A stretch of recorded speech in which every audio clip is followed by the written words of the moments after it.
Haha, how's it going, bros? My name's PewDiePie. Jeg har på meg hette I dag, fordi håret mitt ser helt fucka ut. Jeg har vært på trening og svettet mye, men du trenger ikke de detaljene. Det er basically meg PewDiePie da, fordi ikke sant, når jeg startet den andre serien, hvor jeg så på memes, som basically er meme review, og nå, I dag så skal vi se på Dr. Phil-videoer. Jeg har til og med stolen, det er ikke PewDiePies stol, men den kan gjøre dette. Så I dag skal vi se på en fyr på Dr. Phil som tror han er en cyborg fra 2050. Og han har kommet for å sende en advarsel til menneskeheten om fremtiden. Det er sånn 20 år unna. Nei, det er 30 år unna. Kanskje, men høyst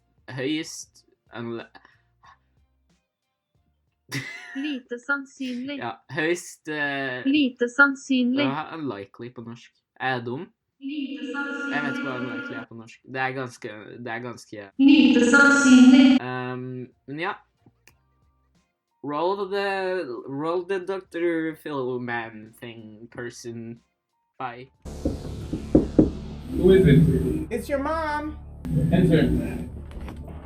Hey, Oren. Can I turn on the light? It's a little dark in here and I can't see. Dark in here. Huh? We prefer dark in here.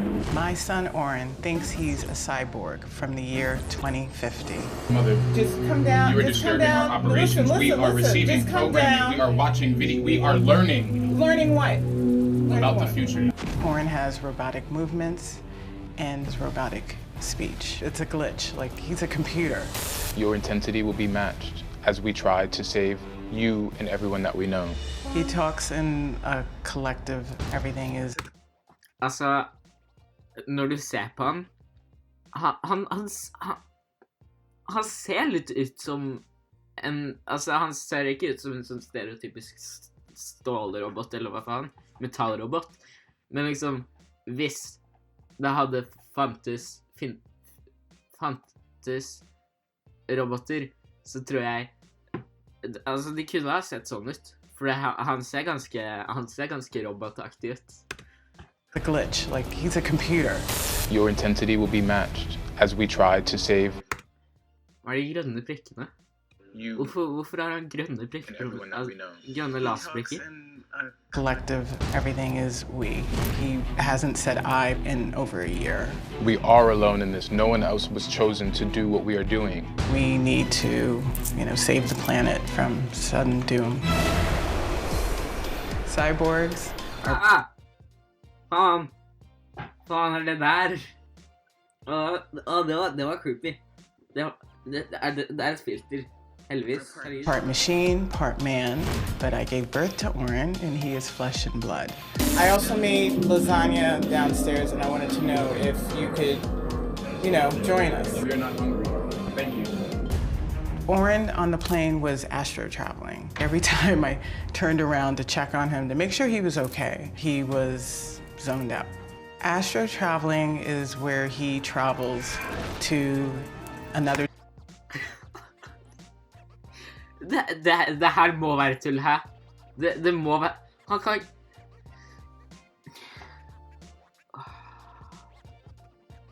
Det er så rart.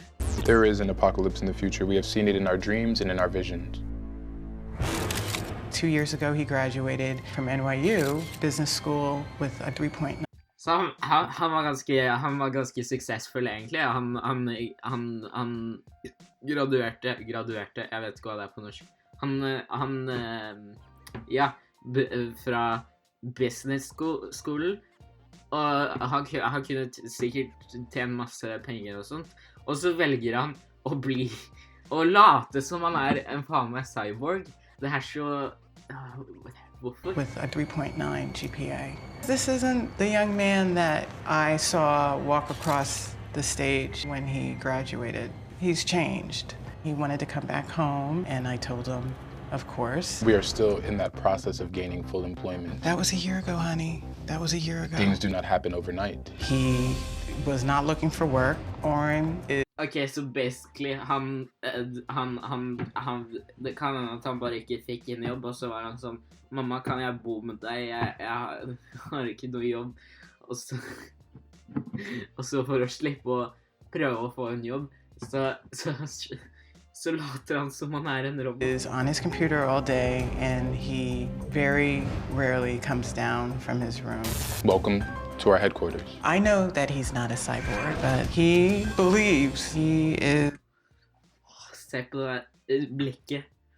To our headquarters. I know that he's not a cyborg, but he... Cyborg-blikk. Men cyborger også menneske. Nei, de også robot. Hvor robot, liksom... Ikke sant, Cyborg i Teen Titans har jo sånn hel greie over her. Og så han sånn... Men han her har ikke noen robotdeler på seg, så man i hvert fall ikke så kan se. The planet. You say this has been going on for about 2 years. Yes. But when he's just around the house, just hanging around, is he always in cyborg mode? He's always in cyborg mode. So he never just comes in and says, No. hey, Mom. No. There were certain expectations when he came home that I wanted him to be a part of, helping me around the house and taking out the garbage and helping me, clean up and helping with groceries. And he would just usually tell me that he's working, he's busy, and that he is on his computer, and sometimes would ask me to leave his room. But he would isolate. Yes, he would be... Han definitivt en sånn jobb-reject. Han fikk ikke jobben sin, og så han jævlig trist over det, og så tør han ikke å gå ut lenger, og han tør... Jeg tror egentlig bare, han bare en taper, rett og slett. Isolate. Yes, he would be in his room from early in the morning to 4 o'clock the next morning. He would be in his room working on, whatever it is that he does on his computer. So you don't think he has a mental illness? No, not at all. So if it's not a mental illness, what would motivate this kind of atypical behavior? Well, one of the things that he knew that I wanted him to do was find a job, and he hasn't done that. And so, if he can claim that he's a cyborg and so forth and not have to enter into, having a real job like the rest of, the kids out there who graduate from college. Det det jeg tror også. Welcome to our headquarters. Hello, we are Oren, a digital and collective conscious and cyborg from the year 2050, sent by a higher civilization to save mankind. Hvorfor sier han vi? Han en person. Jeg skjønner at det at han har fått en parasitt inni seg eller noe, men hvorfor? Mankind from the Matrix. We refer to ourselves as we because individuality has created rifts between people. Individualitet har skapt risk mellom mennesker, og derfor så sier han we. Kommer alle til å gjøre det i 2050 da? Ja, det tror jeg på. How would they know who we are if we do not do what we do? If we do not accumulate resources through the internet? Right. You are not making... Jeg må si han har et ganske bra vokabulær. Han sier accumulate these resources. Jeg vet da faen hva accumulate betyr en gang, jeg. Nå kameraet skjevt. Var det bedre? Not making very much sense to us. Okay. The turning point for us was leaving college. Oren was going to enter the Matrix. Oren was going to become a broker, work a 9 to 5, have kids, get married, die. There are a lot of... Så det han sier at Matrixen å leve et helt vanlig liv. Og... Greit da. There are a lot of people right now who have a full-time job and then they do the other endeavors that they want to do. This is not an endeavor, this is a mission, this is a purpose. But we realize we must now wake up the human conscious to the perils that corporations and humans themselves are creating. And now the new threat Artificial intelligence. We always knew that we were different. This body is our current form. We believe that we can take other forms. We do not want to alarm humanity, which is the reason we have taken this shape. We would like to become fully mechanized when the time is right. A higher civilization sent us back in time. You might describe them as aliens. We prefer to stay in our headquarters, which has been created and customized for our experience. The lasers that are pointing on our face are just based for stimulation and to create an environment through which we can work.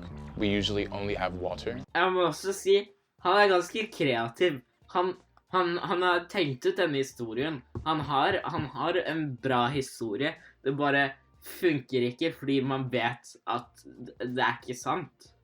Det kan ikke skje. Water. At times we have smoothies. We try not to eat, for most of the food that we eat is poison. This is an acai bowl, which has antioxidants. Så han drikker bare vann. Det går. And comes from Brazil, the rainforest. We're not a fan of bananas, so we will remove those. There is tension between our mother and us. The issue is our lack of matriculation into the real world, into the corporate world, into becoming a productive member of society. We're not here to fulfill someone else's dreams. We are here to complete our vision. This is our job.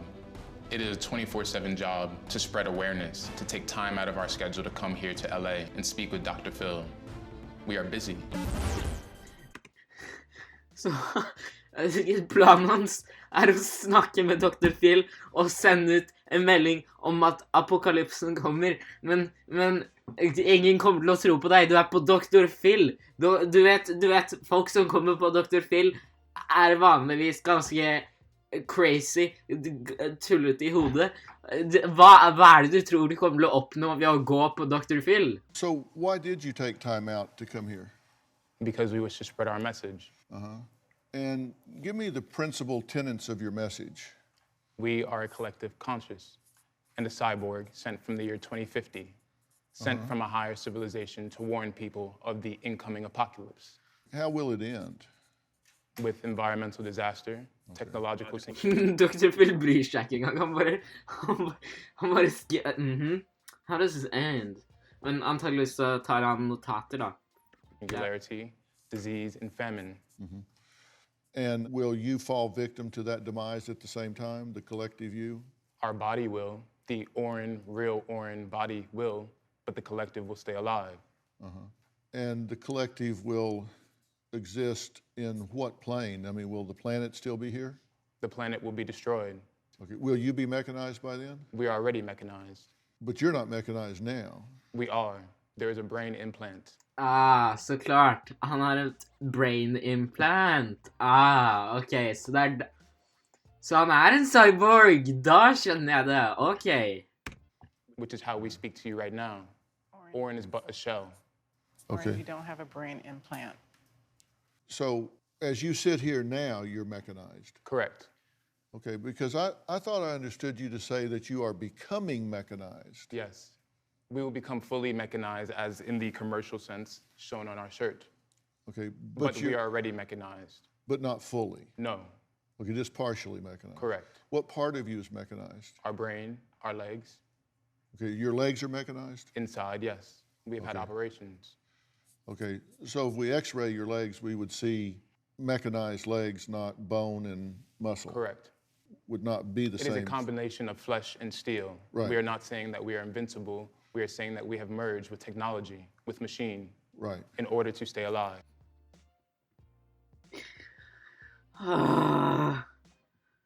Noen ganger så bare håper jeg at Dr. Phil-videoer fake. For det sånn... I'm trying to find out, you're coming from the future, what is a message that's new? Artificial intelligence. There's nothing novel about artificial intelligence. You know about artificial intelligence because of what you've seen, read, and heard. You know, here are your cyborg predictions and beliefs. An artificial intelligence takes over the planet. Well, according to James Lovelock, a famed environmentalist, artificial intelligence will soon overwhelm us and remake the world. That didn't come from 2050. That's a very well-publicized position today by Dr. But that is Lovelock. if our goals and artificial intelligence goals are aligned. A lack of alignment could mean that they break out. You said we're going to run out of natural resources, crops, and food. Well, according to the World Economic Forum, by 2050, 9 billion are headed towards food security crisis. Han ble nettopp destroyed av Dr. Phil. Så han har avslørt han. Det er ikke noe nytt. De har tenkt på dette lenge. That's nothing new. Tell me something I don't know that comes from 2050. You are making the assumption that everybody has these same principles and values, that everybody has read these articles. No, I'm making the assumption that you know about it because you did read the articles. Correct. We do know Not this. because you got it from the year 2050. And you said something that I found really interesting when we were interviewing you. And because you're from the future, but listen to something that you said. Mother, Just come down. you are Just come disturbing down. our operations. We are receiving Just come programming. down. We are watching video. We are learning Learning what? Learning about the what? future. You said you're learning about the future. I thought you were from the future. We must still inform ourselves. I look at details, and I was looking at, she says you're in your room all the time. So Men du skjønner, Dr. Phil, han tar informasjon fra framtiden hans, for der han kommer fra, så er det jo fortsatt framtid, så han får framtidig informasjon fra sin framtid. Ikke sant? I was looking at this picture of your room, and I see 1, 2, 3, 4, 5 plastic water bottles in your room. And you're a role model. Do you know how long it takes for a plastic water bottle to biodegrade? Hva er unnskyldningen her? Han burde ha en bra grunn nå. Educate us. About 1,000 years. So you have a collective 5,000 years of plastic there that has to biodegrade. But yet you want me to believe that you're here as a role model sent to save our environment. We are not perfect. Det var den beste grunnen noensinne. Ingen er perfekte, husk det.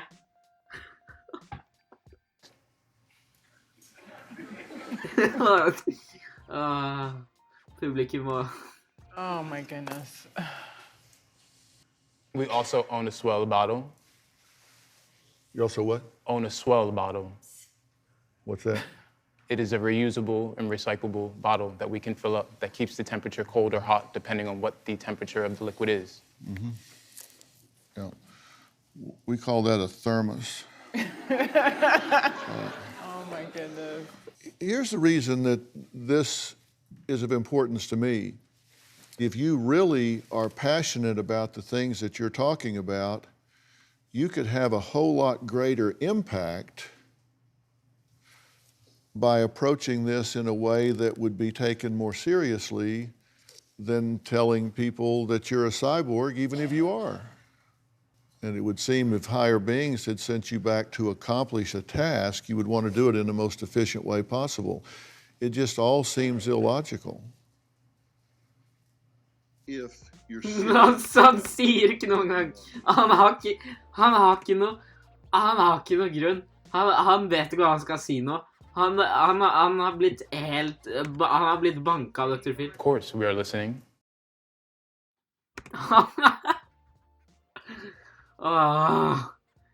Ja.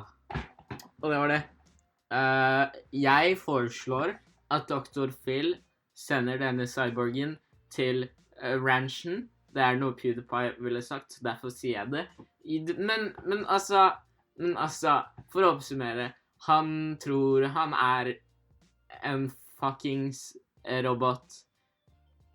Det må være tull. Det må være tull. Men altså, det kan hende at det har noe med at han har familieproblemer, og at han er litt trist og sånt. Men ja, så det var det. Ja. Jeg aner ikke hvordan man gjør en Dr. Phil-video, ok? Ikke klandre meg. Ikke gjør det. Jeg er ganske dårlig på det her, skjønner du. Jeg er ikke så god til å reagere. Men vi lærer. På denne kanalen lærer vi. Så ja. Tusen takk for at du så på. Lik, kommenter, abonner for å bli med i hundeflokken. Creeperdog sin hundeflokk. Det er meg. Så ja. Takk for at du så på. Okay, do this.